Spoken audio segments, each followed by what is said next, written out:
Welcome to Laconia, visitor.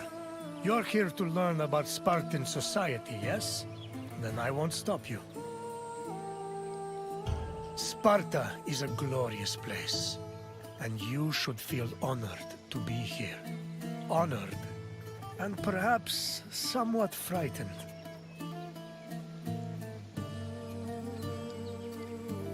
Sparta had a unique hierarchy, especially compared to the rest of Greece. Everyone had their place, and you will soon learn what those places were.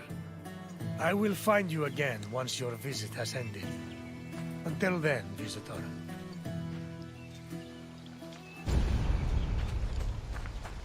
Go. We will... Spartan society was structured around austerity, self-sufficiency, and a hostility towards foreign elements. It was divided into three social classes: citizens, perioikoi, and helots.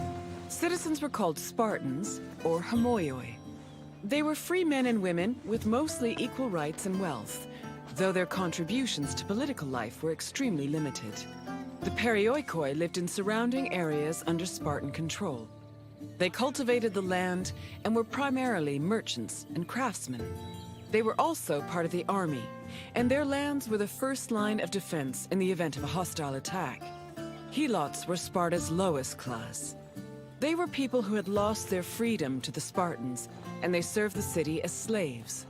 Helots were considered property instead of people. As a result, they had no political or civil rights.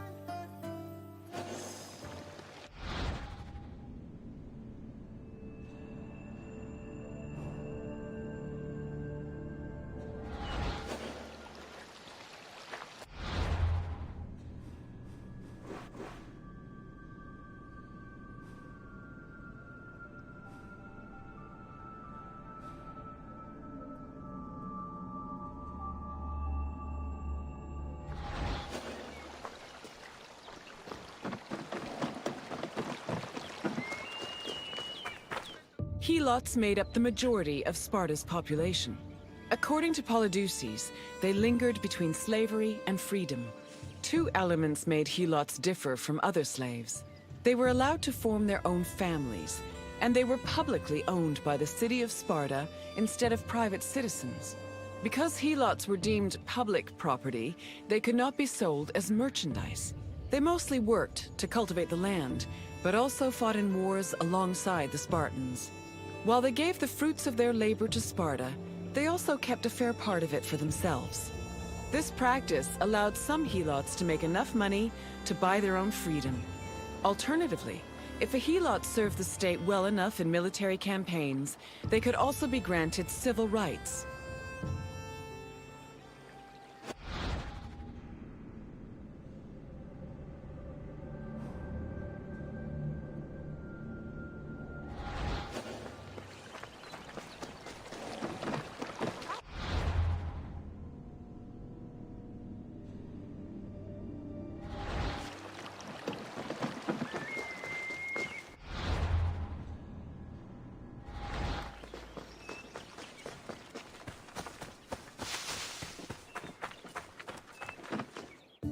The founding of Sparta is dated around the 9th century BCE.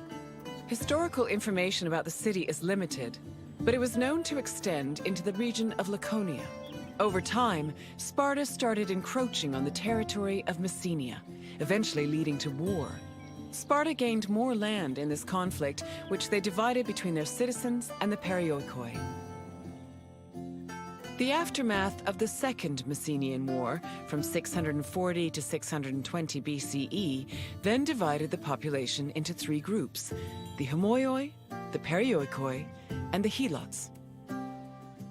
The helots of Laconia mostly respected Sparta's rule and did not cause much trouble. However, helots from Messenia supposedly resisted the Spartans, although sources can only confirm one revolt for certain, which occurred in Messenia in 464 BCE.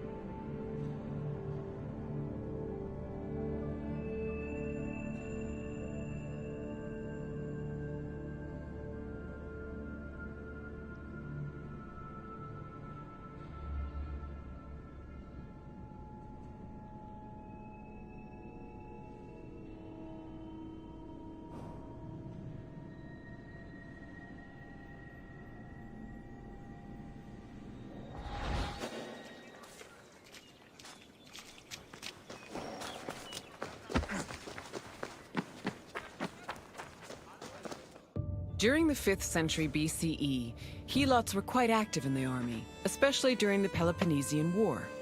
They served as hoplites on land and as rowers during naval battles. In both cases, they gave Sparta an important numerical advantage. For every Spartan on the battlefield, there were at least 7 helots.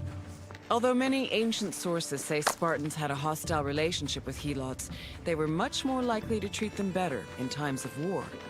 For example, when 300 helots and 120 elite Spartans were captured by Athens during the Battle of Sphacteria in 425 BCE, the Spartans promised the helots their freedom if they served them well in combat. Similarly, around the same time, the Spartan general Brasidas fought a battle alongside 700 helots. Impressed by their courage and loyalty, Brasidas later freed them all and allowed them to join the Perioikoi.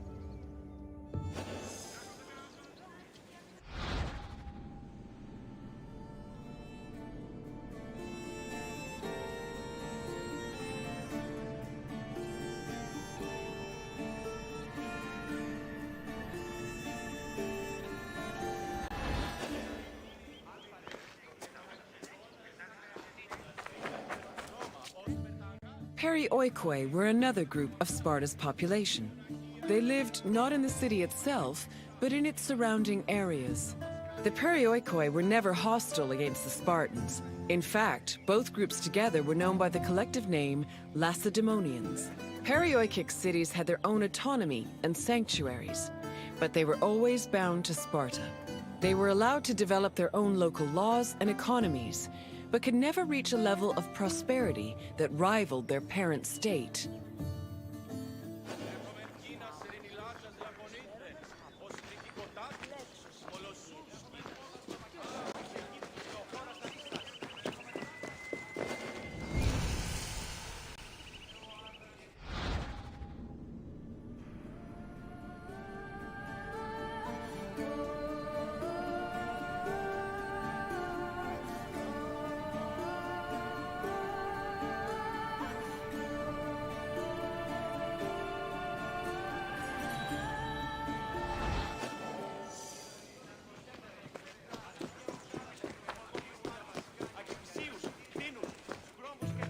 I see you've finished.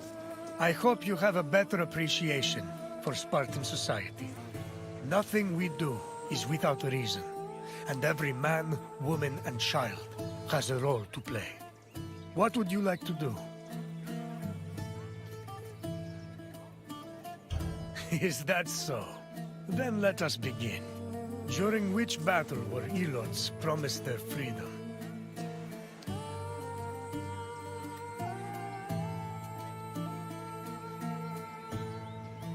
It was Athens who fought the Persians at Marathon, not Sparta.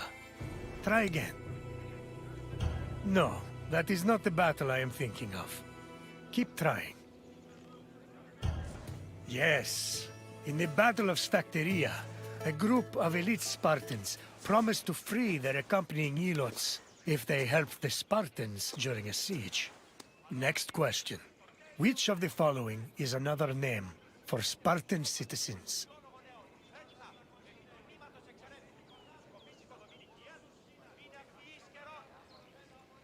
The Periki were people living in Sparta's surrounding areas. Try again.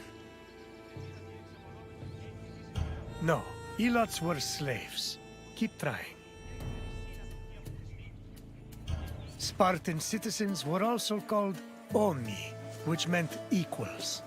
One final question.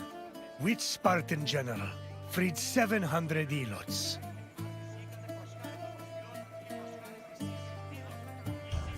Correct. Brasidas freed 700 Helots as a reward for their exemplary military service. You passed. I'm impressed.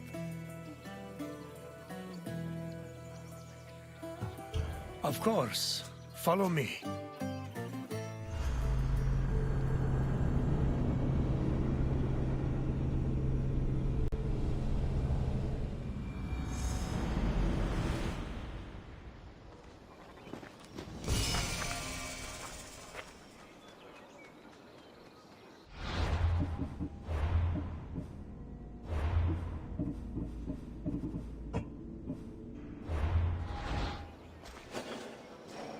Greetings, visitor. You stand in Sparta's political center, where all of the city's most important decisions were made. You should feel honored. Spartans may be unequaled on the battlefield, but some situations are better solved by a meeting of minds than a clash of swords. Not many, mind you, but some.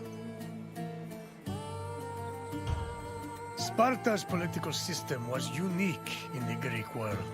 While Athenians wasted hours on end whining and wagging their tongues at each other, Spartan kings made their decisions swiftly and deliberately. They preferred action over words. Come find me again when you finish your visit. We will speak more then. Farewell.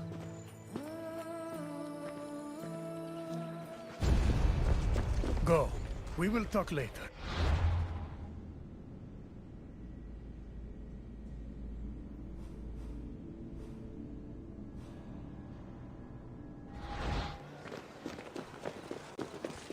Sparta's political system differed from most of Greece's.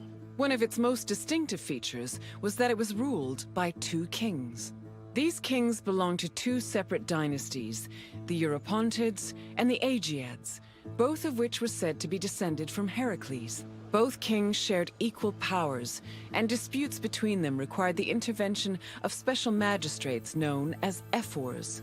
However, if one of the kings were more charismatic or experienced, they could influence the weaker king's choices.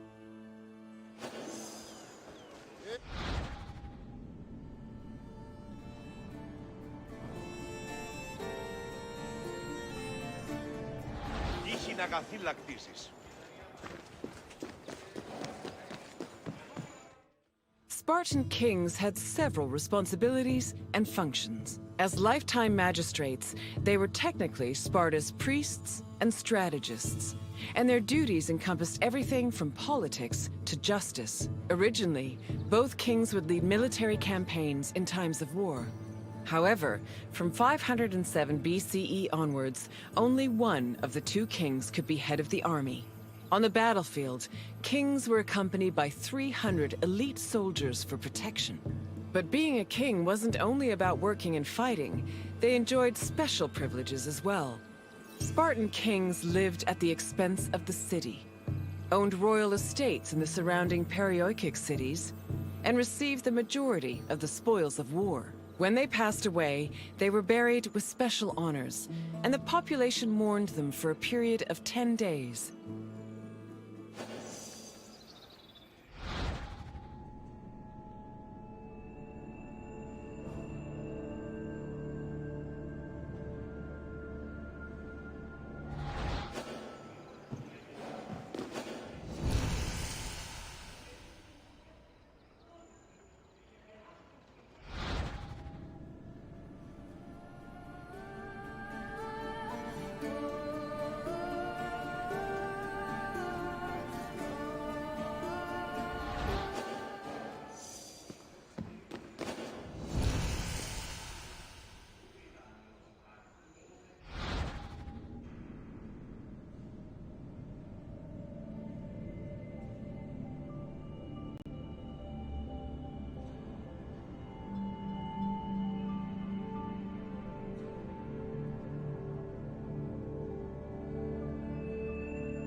The kings of Sparta enjoyed many important religious honors. They were in charge of sacrifices, both during military campaigns and at home.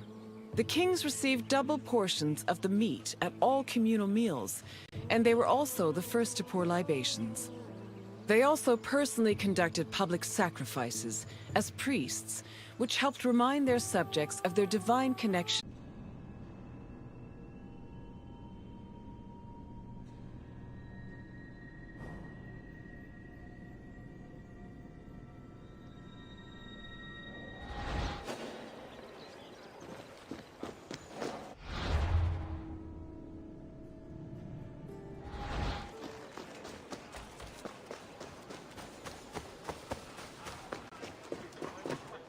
The ephors, or overseers, were 5 magistrates elected by the Spartan Assembly.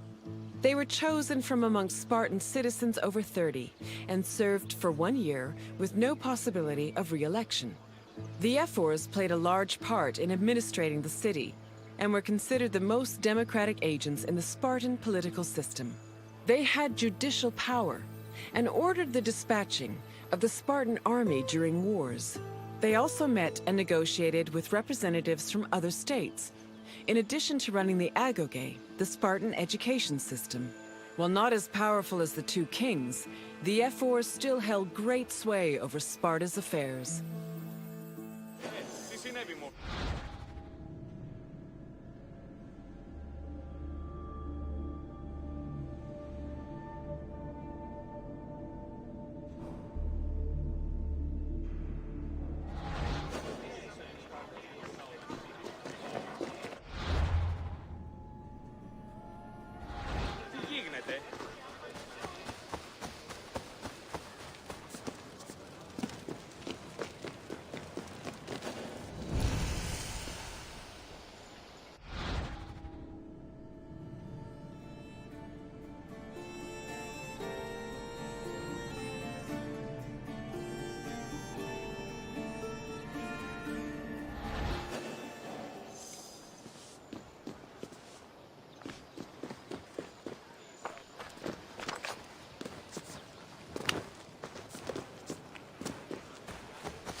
The Gerousia was the Spartan Council of Elders. It was made up of the 2 current kings, as well as 28 elders called Gerontes.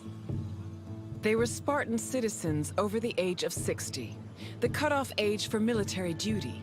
They were elected for life by the Spartan Assembly. The Gerousia, similar to Athens' Boulé, handled legislative and financial matters. It could submit bills and motions to the Assembly, and could also cancel Assembly decisions with the power of veto. To ensure that the right of veto did not weaken the Assembly, ephors were introduced to keep the Gerousia in check and maintain a steady balance of power. This allowed Sparta to include more just elements in its political system.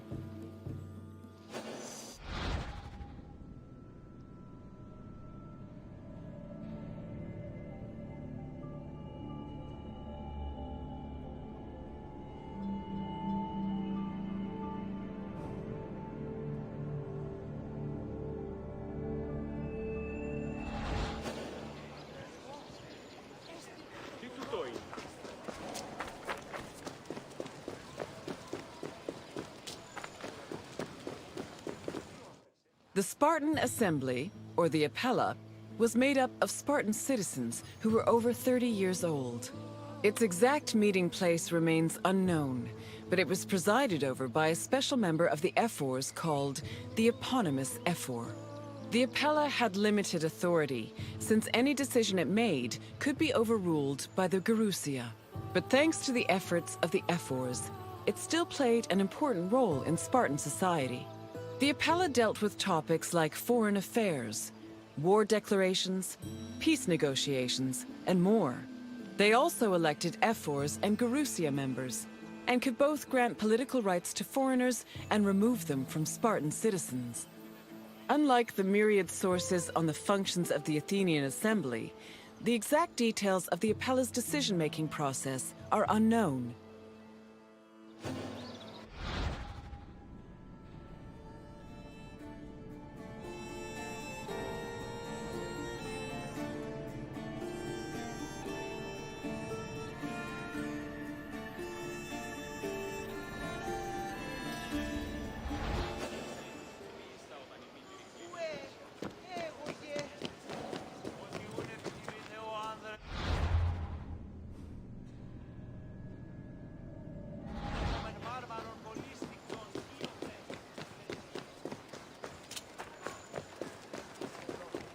I see you finished. I hope you feel more knowledgeable about the inner workings of Spartan politics. Our way of ruling was not conventional, to say the least. But it served our purposes well. What would you like to do? Are you? We shall see. Let's begin. What was the name of the Spartan assembly? No. Although Eforos helped the assembly reach decisions. Keep trying. The Elots were slaves. They had no political rights and could not be part of the assembly. Try a different answer. The Yerosia was the Council of Elders. Try again. Correct. The Spartan assembly was known as the Apella. Question 2. How many members did the Yerosia have? There were 28 Yeronters on the Council of Elders, but they weren't the only members of the Yerosia. Keep trying. No. Try again. Yes, the Yerosia consisted of 28 Yeronters and the 2 kings of Sparta. Last question. What was the name of the Spartan education program? Correct. Our rigorous education program was called the Agogi, and it was overseen by the Air Force. You've done well, Visitor. Very well. As you wish. Come with me.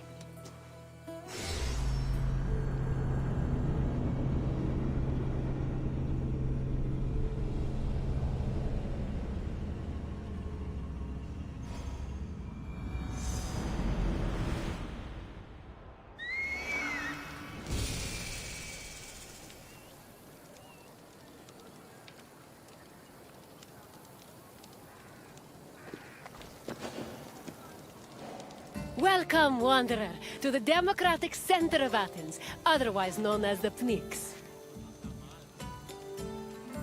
The battles fought here may be more intellectual than bloody, but they are no less spectacular. These outcomes will affect an entire city in a different way.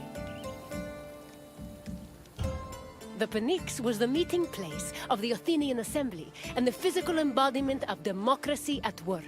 This tour will give you insight into how citizens made decisions and kept the city running. We can talk more when you have finished the tour. See you soon, Wanderer. Enjoy your visit. I will see...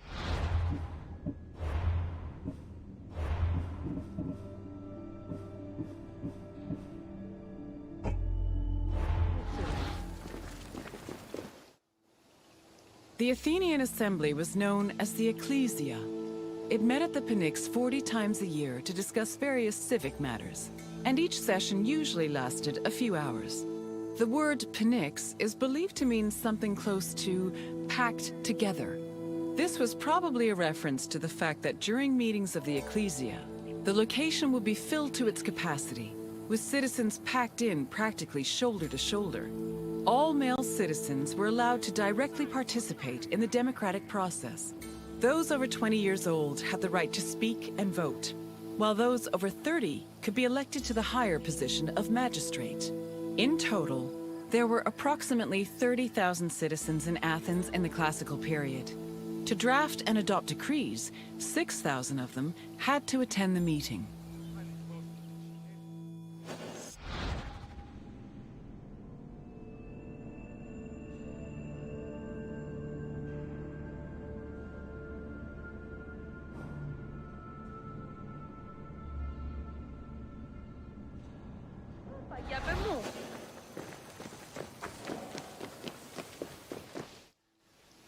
Citizens came from all over Attica's 10 districts to attend the meetings of the Ecclesia. The meeting was presided over by an executive council called the Prytanes. Every session began with a sacrifice to Zeus Agoreos, the patron of the assembly. During the meeting, citizens delivered speeches from the Pnyx's platform on whatever issues the city faced. Afterwards, the issue was voted on with a show of hands from the gathered assembly. The Ecclesia made important decisions about subjects like grain importation, expenses, and declarations of war. While they could not directly enact laws, they had a say in appointing Athens' legislators, which gave them a large role in shaping the city's daily operations.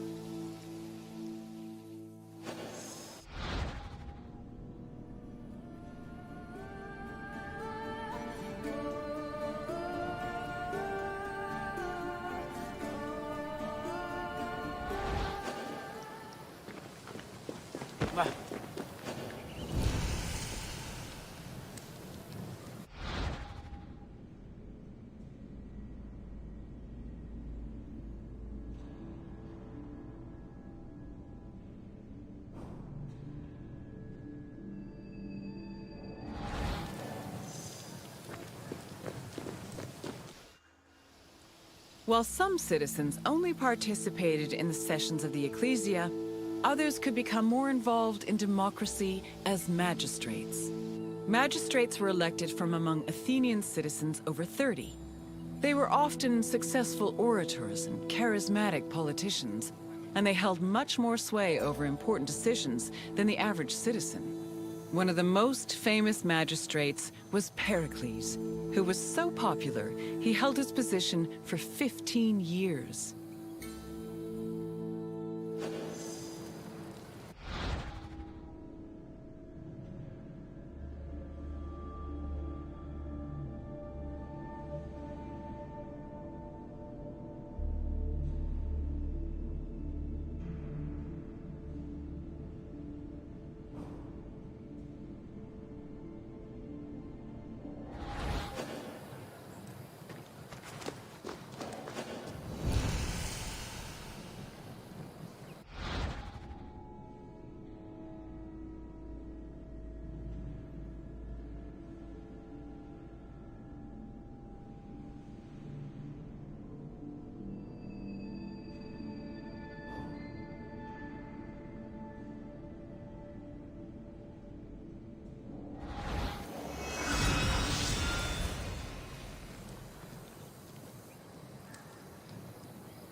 In theory, every Athenian citizen over the age of 20 had the right to participate in the assembly.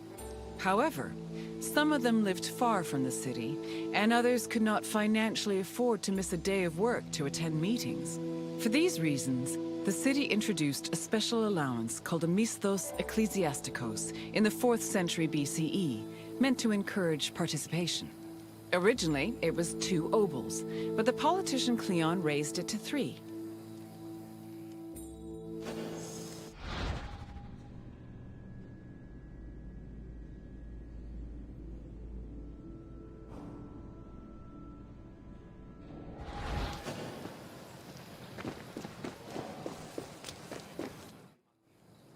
Athens introduced several innovations that heavily influenced modern society, including theater, architecture, and philosophy.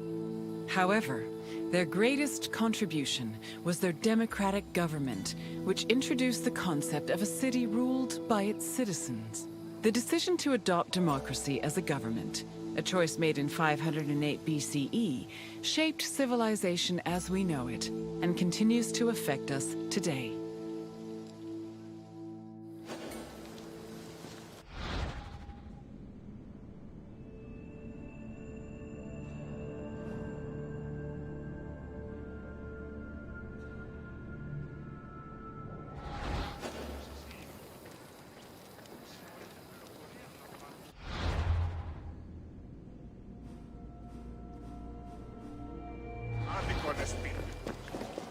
Hello again, Wanderer.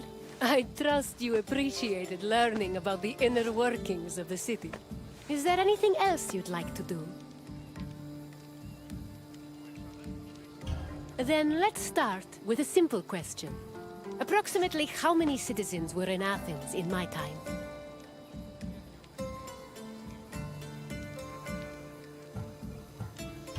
Athens' general population was believed to be around 300,000, but only a select few of this number were citizens. Keep trying.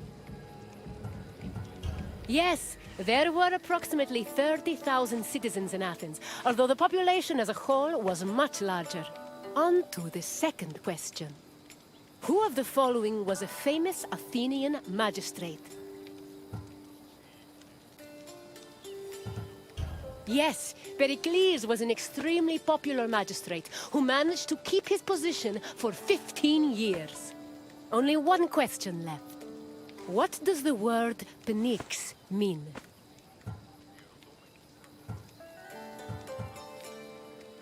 People may have met at the Pnyx, but its name did not mean meeting place. Try again. I'm afraid not, although people often gave speeches during sessions. Keep trying. An accurate description, but incorrect. Try another answer. Correct. The Pnyx was usually crowded with citizens attending meetings of the Ecclesia. You know enough about democracy to be a politician yourself. Well done, Wanderer. It would be my pleasure to take you to your next destination. Follow me.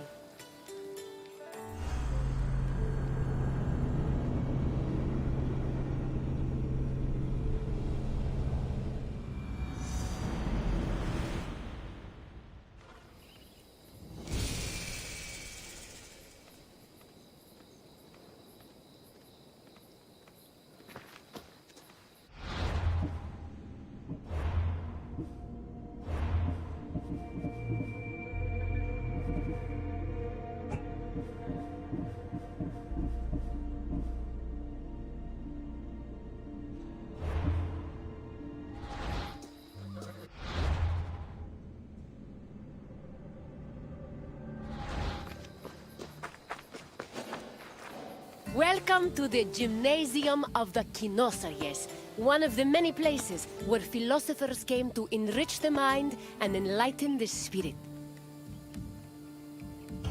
There is no better setting for learning than in a quiet place far away from the commotion of the city. Education held a very important place in Greek society. The most prominent educators were philosophers, whose teachings ranged from everyday rituals to the makeup of the universe. Once your tour is complete, come find me, and we can discuss what you've learned. Farewell for now, Wanderer. Enjoy your visit. I will see you soon. Philosophy comes from the Greek word philosophia, or love of wisdom.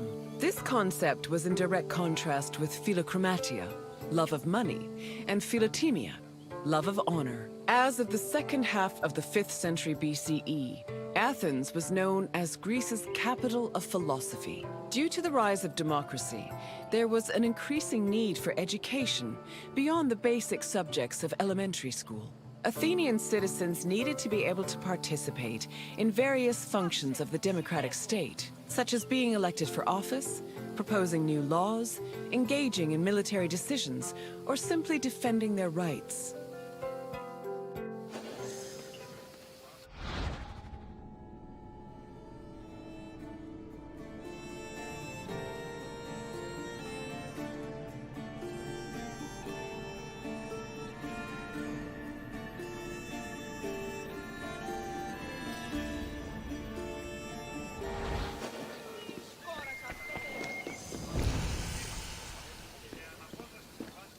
Originally, Athens had no official school buildings for higher education. Sophists and philosophers taught either in private homes or in public spaces like the theater. To recruit young pupils for long-term curricula, they also held classes in gymnasia, where young Athenians underwent physical training. The Cynosarges was a sanctuary to Heracles, located in the south suburb of Athens. At the beginning of the 4th century BCE, Antisthenes used this sanctuary as a teaching spot for his school of philosophy, the aptly named Cynicism.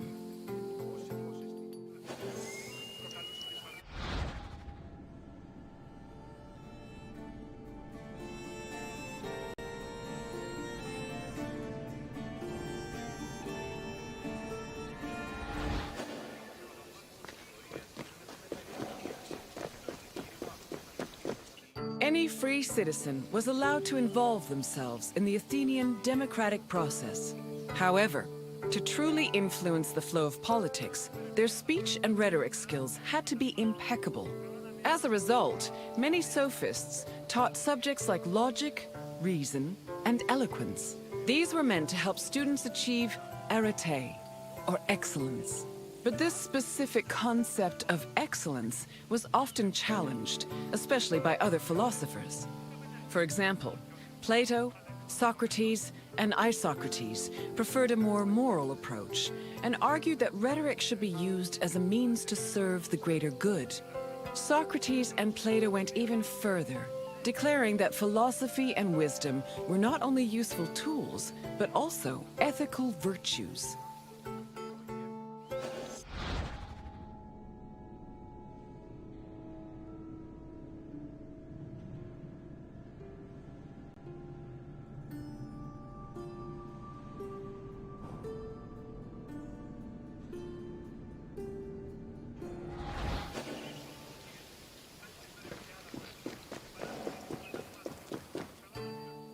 Ancient Greek philosophy was multidisciplinary in nature.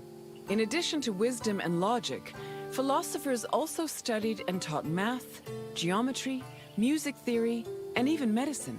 For example, the philosopher Prodicus wrote a treatise called On Human Nature, where he outlined various explanations on human physiology. Philosophy's influence was also great enough to affect medicine. Hippocratic physicians were known to incorporate philosophical ideas into their work, and the treatise On Airs seems to be influenced by pre-Socratic theories on air being the first principle of the universe.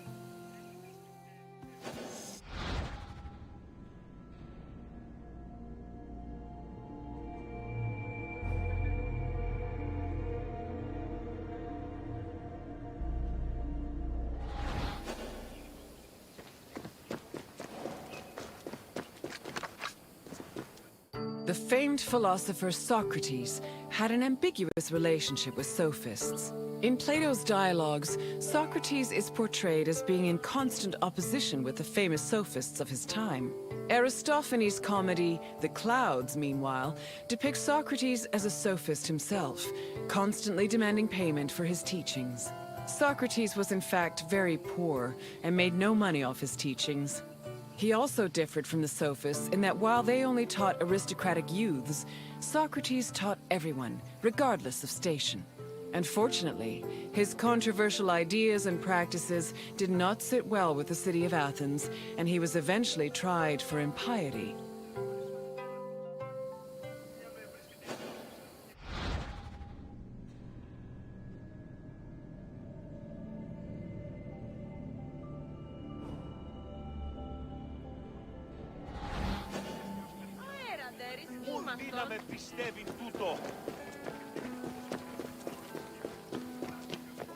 Philosophy was not only a collection of ideas, but a way of life.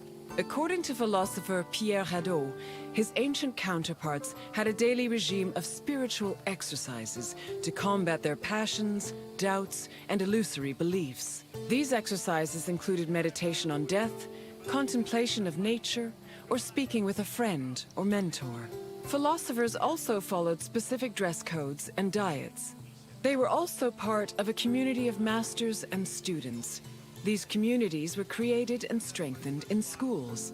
Plato founded such a school in the early 4th century BCE, when he purchased a property in a grove just outside of Athens.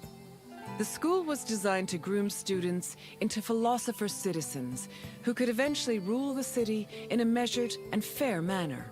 It followed its own rules and was open to both male and female disciples.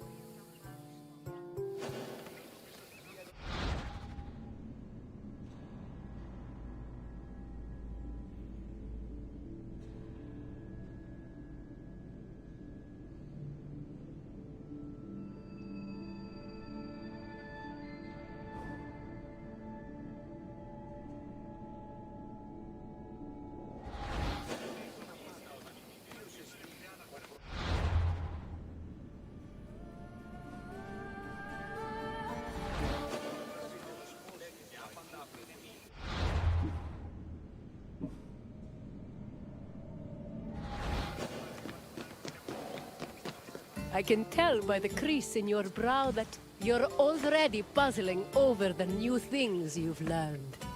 Don't be embarrassed. Even the wisest among us need to ask questions before they search for answers. Is there anything else you'd like to do? You wish to test your wisdom? Very well. Let's see how you compare to the great philosophers. The first question is an easy one. What does philosophia mean? Correct. Philosophia referred to the love of wisdom. Time for the next question. The Kynosarjes was a sanctuary dedicated to which Greek hero?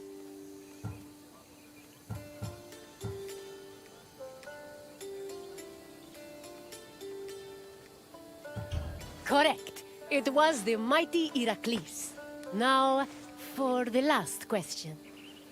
Which play by Aristophanes portrayed Socrates as a sophist?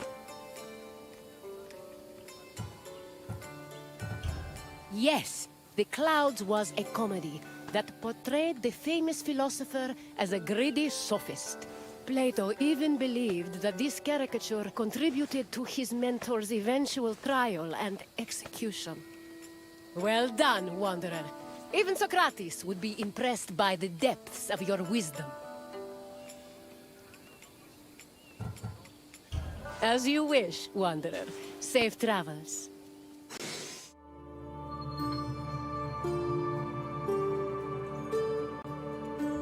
Amazing. You have now completed all available guided tours. Congratulations on your achievement and dedication to knowledge. We hope you have enjoyed your explorations into the rich history of ancient Greece. Even though you've done all the tours, there's still plenty left to see. There are hundreds of world stations to explore, mountains to climb, seas to swim, and sunsets to watch. Remember that you're welcome to return to guided tours at any time and replay your favorite ones. On behalf of the Assassin's Creed team, thanks for playing the Discovery Tour, and we hope to see you again soon.